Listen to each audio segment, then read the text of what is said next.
हाणे जीएसएन माज chairman Sindhi indigenous right जे अगवान मोहतरम अब्दुल खालिक ढूंढे जी के गुजारिश कदन अचल पंहिंजे ख्यालनि जो इज़हार कन। मोहतरम अब्दुल खालिक ढूंढे साहब। दोस्तों, साथियों, भाइरों, जीएसएन असा सिंध इंडिजिनस राइट्स अलायंस के तरफा हिते केतराई दफ़ा अची चुका आहियूं। केतरनि दो ख़बर हिन ही जाइ ते अॻु में बि असां प्रोग्राम करे विया आहियूं। इहा जिदोजहद 6 सालनि खां जारी आहे ऐं असां इहा जॾहिं अचूं था असां पंहिंजो नंढड़ो फर्ज़ वॾो आहे पर उन जो कुझु हिसो अदा करणु हिते अचूं था। असां कंहिं ते बि थोरो करणु नथा अचूं। कुछ असांजा दोस्त जियां ज़िक्र थियो त पहिरीं असां हिते ईंदा हुआसीं त एतिरा दोस्त कोन हूंदा हुआ त पोइ कुझु असांजा दोस्त चवंदा हुआ यार असां जिन जे लाइ जिदोजहद कयूं था असां वञूं था उहे त अचनि कोन था। मां उन्हनि खे चवंदोसि ईअं न चओ त असां जिन जे लाइ जिदोजहद असां उन लाइ नथा कयूं, असां पंहिंजे लाइ था कयूं। जॾहिं असां चऊं था त हीअ धरती असांजी माउ आहे त पोइ असां ते बि ओतिरो ई फर्ज़ु आहे न जेतिरो गुलशन कलमतीअ ते आहे, जेतिरो हफ़ीज़ बलोच ते आहे, जेतिरो हिते जे ॿियनि दोस्तनि जो आहे। त हर को पंहिंजे पंहिंजे हिसे जो फर्ज़ु अदा थो करे पियो। तव्हां असां आयासीं हली असां पंहिंजो फर्ज़ु अदा कयो आहे, तव्हां हिते आया आहियो तव्हां पंहिंजो फर्ज़ु अदा कयो आहे। ऐं हीअ जंग आहे, डिघी जंग आहे। क़ौमुनि जे वजूद जी जंग में 5-6 साल को वॾो अरसो न हूंदो आहे। हीअ नस्लनि जी जंग हूंदी आहे ऐं बाक़ाइदे ही जंग आहे। इहो न सम्झो त फ़ौज रुॻो ऐं जंहिंजे हथ में बंदूक हुजे। हिकिड़े पासे फ़ौज आहे जंहिंजे हथ में बंदूक जी ताक़त आहे उन वटि, ॿिए पासे ई तव्हांजी फ़ौज आहे जंहिं वटि इंसानी जज़्बे जी ताक़त आहे। ऐं तारीख़ साबित कयो आहे सिंध जी दुनिया जी त इंसानी जज़्बे जी ताक़त जे आॾो बंदूक जी ताक़त हमेशह शिकस्त खाधी आहे। दोस्त जियां ॿुधाए विया सिंध ते तारीख़ में एॾा हमला थिया आहिनि। हिकिड़ा माण्हू चवंदा आहिनि त सिंध ते एॾा हमला थिया, अरगोन आया, तुरखान आया, माना सिंधी माण्हू त सफ़ा चट आहिनि। मां चवंदो आहियां त पोइ इहे एॾा जेके आया सिकंदर यूनानीअ खां वठी हमला कंदा आया, सिंध खे ख़तमु करणु आया, उन जे बावजूदि अॼु जेकॾहिं सिंध मौजूदु आहे, सिंध पंहिंजे सिंधियत सां मौजूदु आहे, पंहिंजे कल्चर सां पंहिंजे सकाफ़त सां मौजूदु आहे, उहे हमले आवर कोन्हनि के त पोइ इहो मञो त इहा सिंधी माण्हुनि जी मज़ाहिमत आहे ऐं उहा मज़ाहिमत जारी आहे। मज़ाहिमत शिकस्त मां चवंदो आहियां वेड़ में मारिजी वञणु शिकस्त न आहे। के माण्हू लिखंदा आहिनि चवंदा आहिनि त 1843 में अंग्रेज़ जी फतह थी, सिंधियुनि जी शिकस्त थी। मां चवंदो आहियां अंग्रेज़नि सिंध ते कब्ज़ो ज़रूरु कयो पर सिंधियुनि जी शिकस्त न थी, छाकाणि त सिंधी विढ़ंदे मारिजी विया, होशमंद सिंध जे आज़ादीअ जो नारो हणंदे मारिजी वियो। मज़ाहिमत में मारिजी वञणु शिकस्त न आहे ऐं इन्हनि माण्हुनि जे करे उहा मज़ाहिमत जारी आहे। शिकस्त उहा आहे त 90,000 बंदूक वारी ताक़त जॾहिं पलटन मैदान में हथियार फिटी करे शिकस्त हुनखे चइबो आहे। शिकस्त हुनखे चइबो आहे, हथियार फिटी करण खे, विढ़ंदे मरी वञण खे शिकस्त न चइबो आहे। सिंधियुनि कॾहिं बि शिकस्त क़बूल न कई आहे। अरबनि हिते 300 साल हुकुमरानी कई। अॼु अरब कोन्हनि के अॼु सिंधी आहिनि। मुंहिंजे दोस्त सही चयो त तव्हां सिंधी माण्हुनि जी इक़बाल चयो त तव्हां सिंधी माण्हुनि जी महिमान नवाज़ी ॾिठी आहे, उनजी मज़ाहिमत न ॾिठी आहे। वाकई तव्हां उन्हनि जी मज़ाहिमत ॾिसो। जॾहिं अरबनि सिंध ते कब्ज़ो कयो उन दुनिया जे ॿियनि हिसनि ते कब्ज़ो कयो। ईअं ई जीअं सिंध जी अज़ीम तहज़ीब आहे ईअं मिस्र जी बि अज़ीम तहज़ीब आहे। जंहिं वक़्तु अरबनि सिंध ते कब्ज़ो कयो उन्हनि मिस्र ते बि कब्ज़ो कयो। मिस्र अरब थी वियो। अरबनि उत्तर अफ्रीका ते जिथे हाणे ट्यूनिस ऐं अलजज़ाइर आहे उते कब्ज़ो कयो, उहे अरब थी विया। सिंध ते अरबनि 300 साल हुक्मरानी कई, सिंधी क़ाइमु आहिनि, अरब कोन्हनि के, अरब ख़तम थी विया।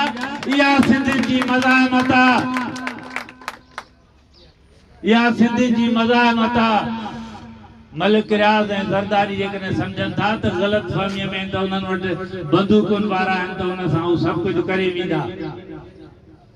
ॻाल्हियूं घणियूं आहिनि पर ॻाल्हि खे मुख़्तसर था कयूं त दोस्तो, जीअं ॿियनि बि दोस्तनि चयो आहे, हाणे इहे जेके ॻाल्हियूं थियूं थियनि त फलाणे साहिब नोटिस वरितो आहे, फलाणा तव्हां सां हाणे मिलण आया या मिलण ईंदा, इहो तव्हां जेको उथिया आहियो अञा तव्हां अला तोहार कई आहे, हक़ल तव्हां कई आहे, इहो उन जो नतीजो आहे। जॾहिं तव्हां मैदान में जंग में अॻिते वधंदव त इहे भॼी मैदान में वेंदा।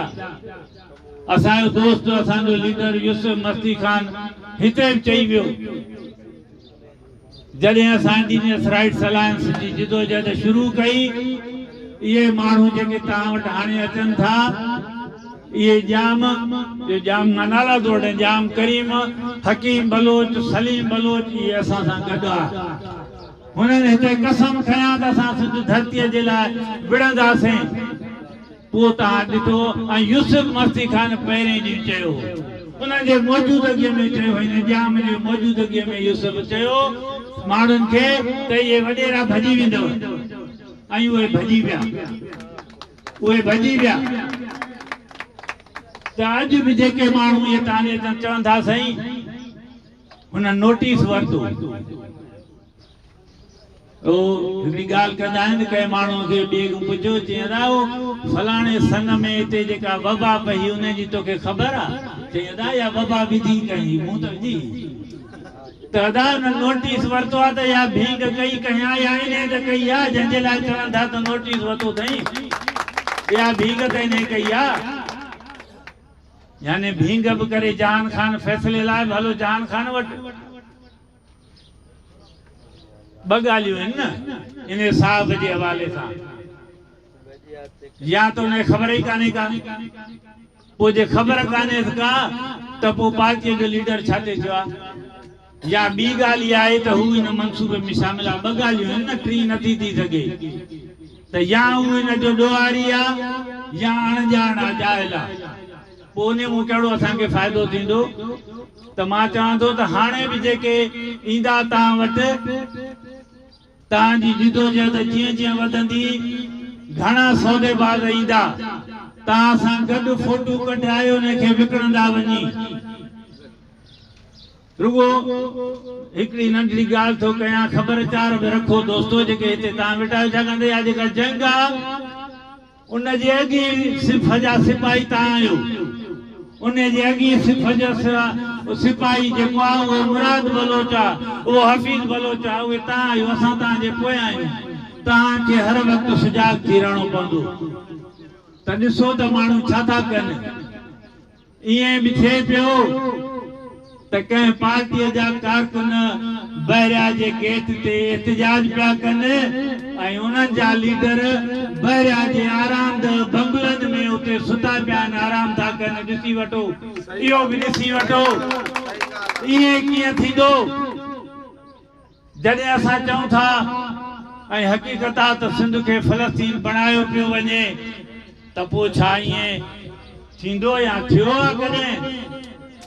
त महमूद अब्बास या फ़लस्तीन जिदोजहद जा ॿिया अॻुवान ॾींहं जो इज़राइल जे कब्ज़ेगिरीअ जी मुखालफ़त कनि, ऐं पोइ वरी इज़राइल कब्ज़ा करे जेके वॾा वॾा महल ठाहे उन्हनि में राति जो एयर कंडीशनर में वेही आराम कनि, शराब पियनि। ईअं मुमकिन आहे छा? हिते ईअं थिए पियो, ॿई पासा माण्हू वहनि पिया। तंहिंजे करे हाणे लीको कढणो पवंदो। इहो जेको तारीख़ में एॾनि हमलनि जे बावजूदु सिंध असां ताईं पहुती आहे, हिन जे करे पहुती आहे। वञण टई जिदोजहद इन जे करे कामयाबु थी त सिंधी माण्हुनि लकीर कढी। उन्हनि चयो त जीअं शहद हैदर जतो ई मोवे वतन आहिनि, खोड़ो राजदी गदार आहिनि, घोड़े राजीअ जो नालो सिंध में गार बणिजी वियो तंहिंजे करे उहे शिकस्त खाई विया बनियुनि टुटो सिंध अॼु बहाल आहे उन करे तव्हांखे लीको कढणो पवंदो। आख़िरी ॻाल्हि थो कयां त असांजी जिदोजहद बहिरिया टाउन जे ख़िलाफ़ बिल्कुलु आहे पर रुगो बहिरिया टाउन न आहे। इहो उन सिंध ते कब्ज़े यलगार जी जेका नए दौर जी जेके अरबन हमला कया जेके सिकंदर यूनानी कया ओड़ो ई हमलो आहे सिंध ते कब्ज़े जो। बहिरिया टाउन उन जो पहिरियों अॻियो मोर्चो आहे तंहिंजे करे असांजो बि पहिरियों हमलो उन ते आहे न त इहा वॾो मनसूबो आहे। जीअं दोस्तनि चयो थर ते जेको कब्ज़ो पियो थिए साॻी साज़िश जो हिसो आहे असांजो। यानी ॾिसो कीअं सिंध खे चौधारी कयो पियो वञे। उभर पासे ॾांहुं थर ते कब्ज़ो हिन पासे कोहिस्तान ते कब्ज़ो ऐं हिन पासे ॿेटनि ते कब्ज़ो। ॿेटनि जो मनसूबो सिंधी माण्हुनि जी जिदोजहद रोकायो आहे कालाबाग डैम वांगुरु पर ख़तम न थियो आहे। को दोस्त असांजो कॾहिं ग़लतफ़हमीअ में आहे त उहो कढी छॾे इहो मनसूबो ख़तम न थियो आहे। पाकिस्तान जो वज़ीर आज़म अञा बि चए थो पियो त जेके असां कर्ज़ खया आहिनि जेके अयाशियुनि में असां कर्ज़ खया आहिनि उहे कर्ज़ असां ॿेटनि ते शहर ठाहे अदा कंदासीं। अञा बि चए थो पियो तंहिं करे उहो ख़तम न थियो आहे। ऐं इहे हिन मनसूबे पोयां मलक रियाज़ सां पीपुल्स पार्टी गॾु सिंध हुकूमत गॾु ऐं पाकिस्तान जी मर्कज़ी हुकूमत गॾु आहे। रियासत जा सभु इदारा गॾु आहिनि। जेका पार्टी बहिरिया टाउन जी हिमायत थी करे सिंध जी ज़मीन विकिणींदी उहा बि एतिरी सिंध दुश्मन आहे जेतिरो सिंध जा ॿेट विकिणण वारी पार्टी बि सिंध जी दुश्मन आहे।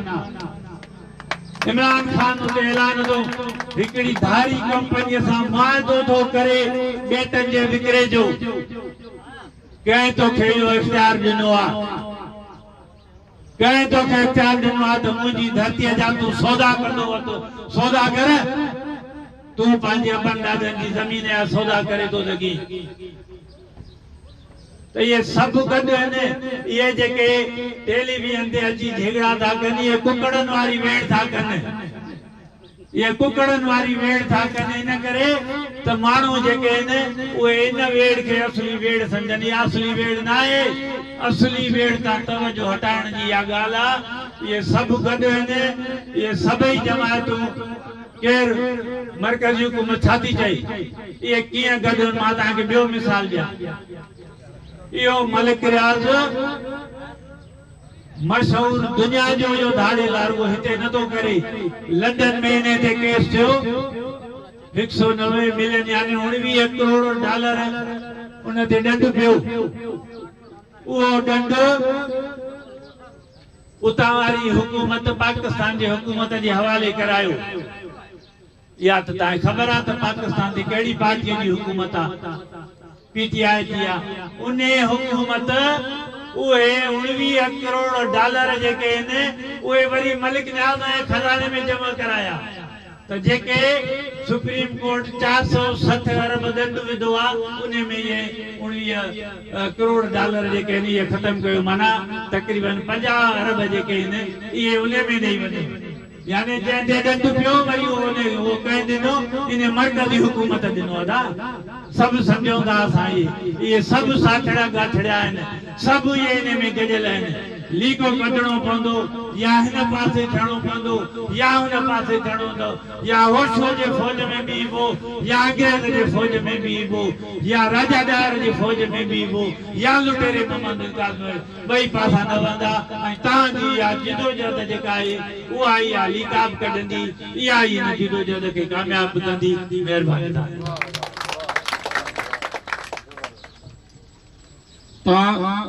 जेके सहाफ़ी दोस्त आहिनि ऐं वकील बिरादरी जा दोस्त आहिनि सियासी समाजी मुख़्तलिफ़ तंज़ीमनि जा दोस्त अॼु असांजे सॾ ते गॾु थिया आहिनि।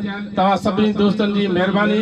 ऐं उमेद आहे त हिन जिदोजहद खां परे थींदासीं, सभु हिक ॿिए सां राब्ते में रहंदासीं।